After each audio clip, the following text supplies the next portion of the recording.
Tahukah kamu bagaimana sesuatu benda dibuat?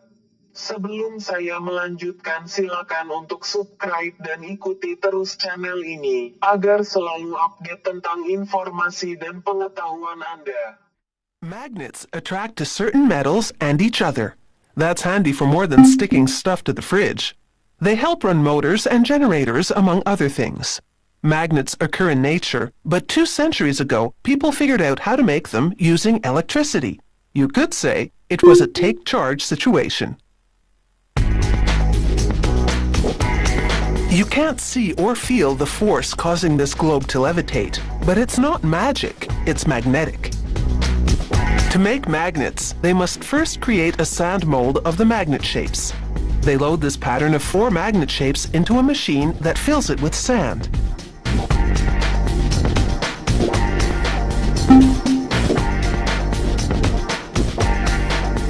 They remove the pattern and smooth the surface, dimpled by the machine's lid. Then it's back inside, but this time, the machine pumps in gases to chemically harden the sand. It takes just seconds to solidify.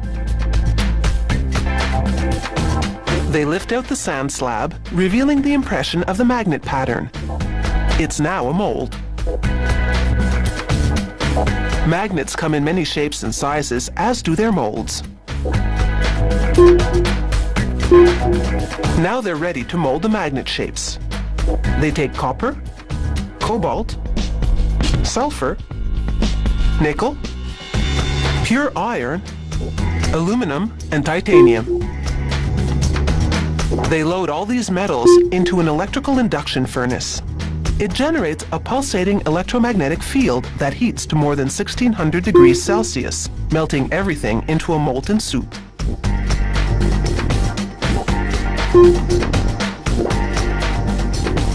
They pour it into the sand molds.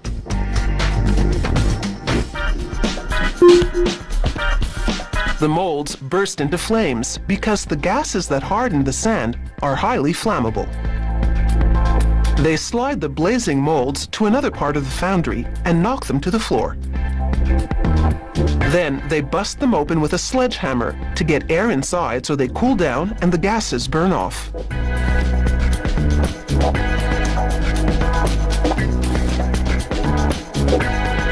They shovel everything into a bin and sort the metal shapes from the sand chunks using, what else? A magnet. The molded pieces react like ordinary metal. They don't yet have magnetic power. Some are shaped like rings. Threaded onto a copper pipe, they'll be used in electric motors. They place the ring-covered pipe in a much larger tube. Then they center it by packing silica sand tightly around it. The sand will hold the rings in position during the next step.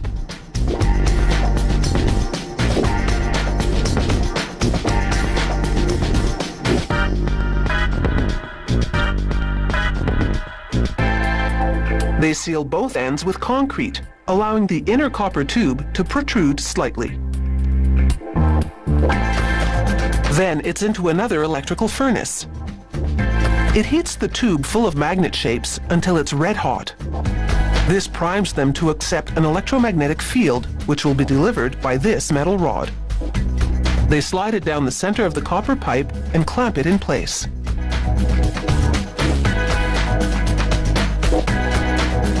Water keeps the pipe from melting as they deliver a low-voltage, high-current charge in a cylindrical formation, important for motor magnets. They break open the seal. The process has left the ring shapes mildly magnetized, but most importantly, it's oriented the magnetic field properly. They grind away any rough edges.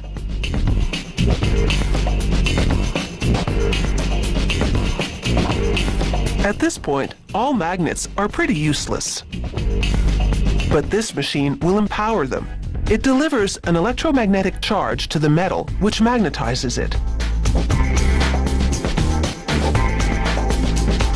The establishment of that weak magnetic field earlier has laid the groundwork for this moment, ensuring that the magnetization is properly oriented.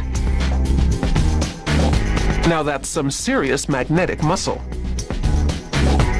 In their various forms, magnets continue to exert a lot of pull in our society because their invisible power helps keep so many things running.